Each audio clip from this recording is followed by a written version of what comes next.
여러분 한 주간 평안하셨습니까? 시편 산책 시간입니다. 오늘은 시편 25편을 봅니다. 전체가 21절로 되어 있습니다. 하나님 말씀을 봉독해 드립니다. 여호와여, 나의 영혼이 주를 우러러 보나이다. 나의 하나님이여, 내가 주께 의지하여 싸우니 나로 부끄럽지 않게 하시고 나의 원수로 나를 이기어 개가를 부르지 못하게 하소서. 주를 바라는 자는 수치를 당하지 아니하려니와 무고히 속이는 자는 수치를 당하리이다. 여호와여, 주의 도를 내게 보이시고 주의 길을 내게 가르치소서. 주의 진리로 나를 지도하시고 교훈하소서. 주는 내 구원의 하나님이시니 내가 종일 주를 바라나이다. 여호와여, 주의 긍휼하심과 인자하심이 영원부터 있사오니 주여 이것을 기억하옵소서. 여호와여, 내 소시의 죄와 허물을 기억지 마시고 주의 인자하심을 따라 나를 기억하시되 주의 선하심을 인하여 하옵소서. 여호와는 선하시고 정직하시니 그러므로 그 도로 죄인을 교훈하시리로다. 온유한 자를 공의로 지도하시며 온유한 자에게 그 도를 가르치시리로다. 여호와의 모든 길은 그 언약과 증거를 지키는 자에게 인자와 진리로다. 여호와의 나의 죄악이 중대하오니 주의 이름 인하여 사하소서. 여호와를 경외하는 자 누구뇨? 그 택할 길을 저에게 가르치시리로다. 저의 영혼은 평안히 거하고 그 자손은 땅을 상속하리로다. 여호와의 친밀함이 경외하는 자에게 있으며 그 언약을 저에게 보이시리로다. 내 눈이 항상 여호와를 앙망함은 내 발을 그물에서 벗어나게 하실 것이미로다. 주여, 나는 외롭고 괴롭사오니 내게 돌이키사 나를 긍휼히 여기소서. 내 마음에 근심이 많사오니 나를 곤란에서 끌어내소서. 나의 곤고와 환난을 보시고 내 죄를 사하소서. 내 원수를 보소서. 저희가 많고 나를 심히 미워함이니이다. 내 영혼을 지켜 나를 구원하소서. 내가 주께 피하오니 수치를 당치 말게 하소서. 내가 주를 바라오니 성실과 정직으로 나를 보호하소서. 하나님이여, 이스라엘 그 모든 환난에서 구속하소서. 아멘. 25편은 각 절의 첫 글자가 히브리어 알파벳으로 순서로 합니다. 에크로넴 스타일을 따르는데 형태로 쓰여졌는데요. 전체 시편에는 9개가 있습니다. 9편, 10편, 25편, 34편, 37, 119, 111, 145 이렇게 있습니다. 이런 것을 답관체라고 하는데요. 이런 것들은 암송이나 또 그 낭송을 위해서 도움이 됐을 것입니다. 오늘 본문에는 표제어가 다윗의 시라고만 되어 있습니다. 그래서 시편이 어떤 상황이나 배경 속에서 지어졌는지 확인할 수가 없습니다. 어떤 곡족을 따라서 연주하거나 어떤 악기를 가지고 연주하라는 말도 없습니다. 그래서 이 시편은 다윗이 어떤 특정한 일을 겪어서 그때 상황을 기도로 올려드린 기도라기보다는 자신의 인생을 쭉 돌아보면서 지난 시절에 겪었던 원수들의 박해를 기억하고 또 자신의 죄를 고백하면서 용서를 구하는 것으로 여겨집니다. 그래서 이 시편은 다윗이 왕으로서의 기도가 아니라 노년의 사람으로, 인간으로 자기의 삶을 경험하고 회상하면서 성령의 감동으로 주의 은혜를 기억하고 또 더 깊은 은혜를 간구하는 그런 시입니다. 시편이 하는 기도 내용을 보면 몇 가지가 있는데요. 한 세 가지로 보면 첫째는 하나님 나를 보호해 주소서라고 기도하고 있습니다. 1절과 2절 보면 영원히 주를 바라보고 나를 도와달라고, 수치를 당치 않도록 보호해달라고 얘기합니다. 하나님을 무시하고 하나님 멸시하는 자들로부터 창피와 손가락질 받지 않기를 기도하고 있습니다. 여러분, 우리가 인생길에서 어떤 수치와 또 패배를 당하는 삶을 사는 것 때문에 후회가 밀려온다면 가만히 삶을 돌아보면 그 깊은 바닥에는 내가 하나님을 신뢰하지 않고 내 생각이나 내 경험이나 내 노하우나 인맥을 가지고 삶을 살았던 것을 발견하게 됩니다. 아마 그래서 하나님이 나를 가만히 두시고 아마 환난을, 어려움을 겪게 하셨던 것입니다. 환난이 내게 유익하면 율법을 기억함이라고 시편 119편 69절은 이야기합니다. 그래서 살아갈수록 우리는 주님을 바라보는 삶이 되어야 합니다. 그러니까 주님을 바라보는 것, 주님과 동행하는 것보다 더 복된 삶은 없는 것이죠.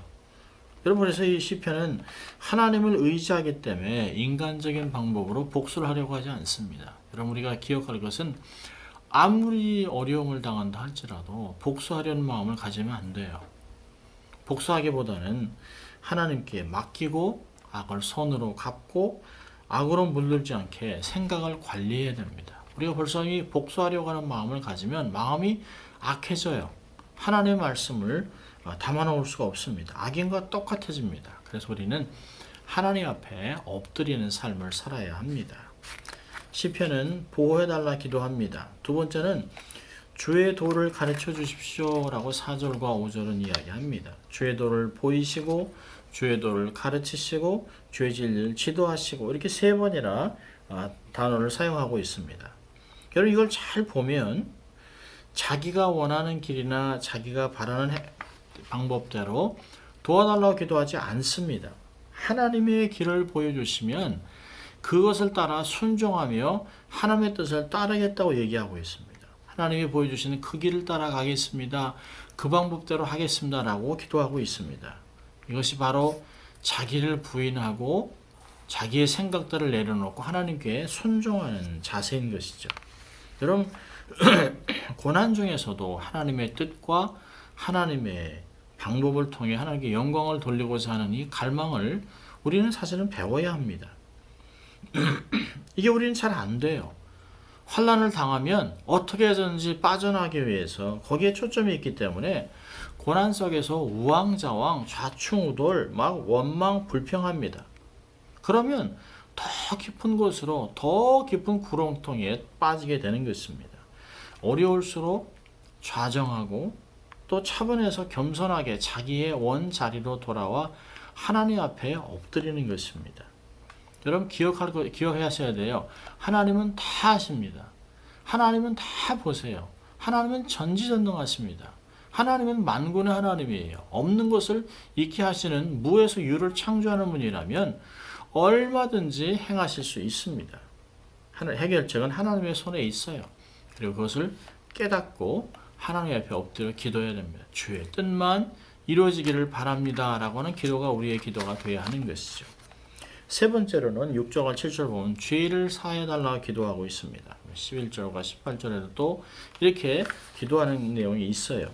주의 인자하심을 따라 자신을 기억해 주기를 간구하고 있습니다. 특별히 7절 보면 내 소시의 죄와 허물을 기억지 마시고 어릴 때 젊을 때 지었던 죄를 하나님 기억하지 말고 용서해 달라고 얘기하고 있습니다. 여러분 다윗이 젊은 시절을 언급하는 걸 보면 이 시편은 노년에 나이가 들었다는 거죠. 노년이 되었다는 거예요. 성경에 나타나 있는 다윗의 뚜렷한 큰 죄는 두 가지가 있는데요. 밧세바 사건과 또 인구조사의 두 가지 사건이 가장 큰 죄입니다. 그런데 이것은 젊을 때 이루어진 것이 아니에요. 밧세바 사건은 다윗이 49살 정도 때 저지른 것이고요. 또 인구조사는 자기가 죽기 전 3년 전인 67세 정도 때 일입니다. 그러니까 젊었을 때 가장 큰 실수는 사울의 추격을 피해 다니다가 아말렉 가지의 아기스를 찾아간 일로 생각됩니다. 그 외에는 성경이 다윗의 허물을 기록하지 않습니다. 그럼에도 불구하고 다윗은 나의 젊은 시절의 죄와 허물 이렇게 얘기합니다. 여러분 죄와 허물이 다 복수예요.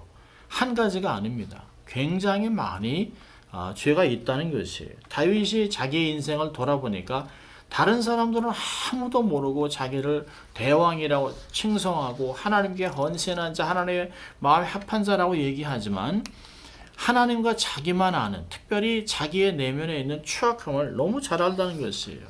하나님 앞에서 정말 지은 죄, 허물이 너무 많다라고 다윗은 생각하고 있습니다.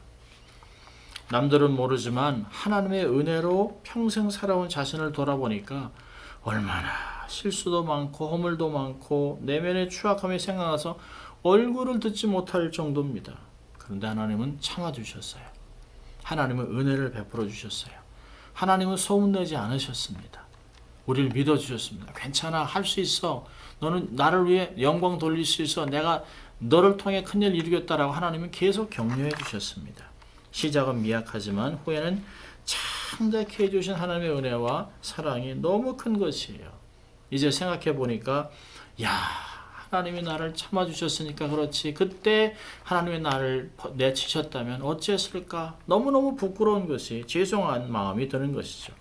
여러분 철이 든 사람만이 느끼는 것입니다. 우리도 세상에서 들키지 않았을 뿐이죠. 쓰레기차 같은 인생입니다. 지나가는 것마다 추한 냄새를 내고 툭 치면 뚜껑이 열리면서 쓰레기가 튀어나오는 그런 인생입니다. 하나님이 보호해 주시고 도와주시니까 그나마 이렇게 살아가고 있는 것입니다.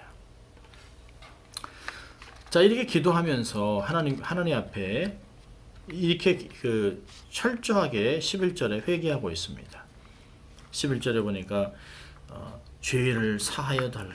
나의 죄악이 중대하오니 주의 이름을 인하여 사해 주시옵소서. 죄를 죄로 깨닫는 것이 은혜입니다. 사도 바울의 은혜를 체험한 후에 점점 갈수록 나중에는 나는 죄인 중에 괴수다라고 얘기합니다. 은혜와 회개는 정불이합니다.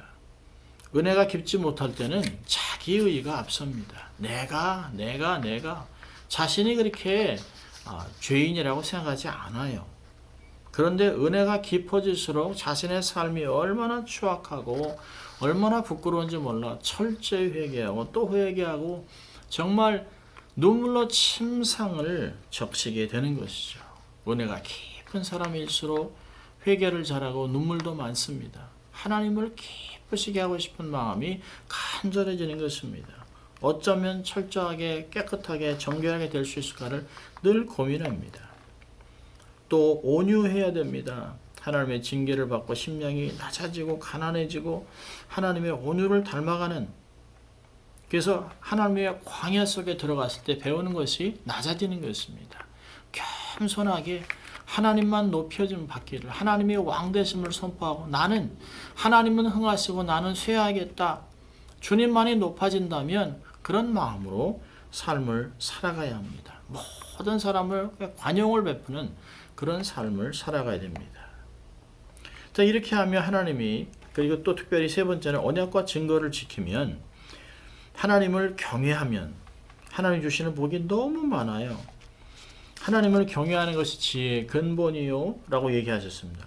경외하는 자에게 주시는 복이 너무 많습니다. 성경은 경외함을 배우라, 경외함을 통하여 주시는 복을 이곳저곳에 얼마나 많이 기록했는지 모릅니다. 오늘도 본문 보면 택할 길을 보여주십니다. 12절 보니까 순간의 선택이 영혼을 좌우한다고 하지 않습니까?